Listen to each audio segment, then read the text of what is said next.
All right, now we're ready to download and install Python.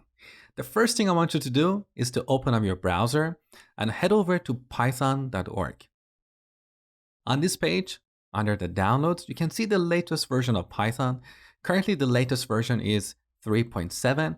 Chances are in the future, when you're watching this video, there is a newer version available. Don't worry, all the materials in this course will continue to apply with the future versions of Python.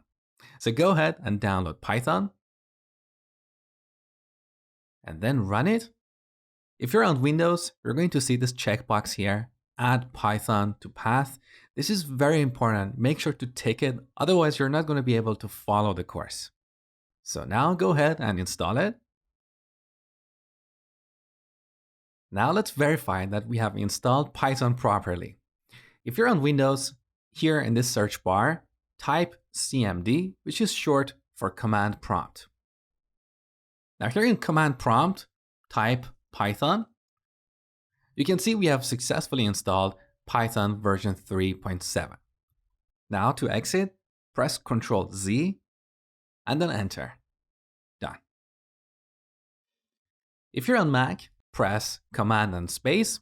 This opens up the Spotlight search. So here type terminal. Terminal on Mac is like command prompt on Windows. Now Mac and Linux by default come with an older version of Python, that is version 2. So if you type Python, you can see Python 2 here. That's not what we want. So press Ctrl D to exit and then run Python 3. And this verifies that we have successfully installed Python 3.7.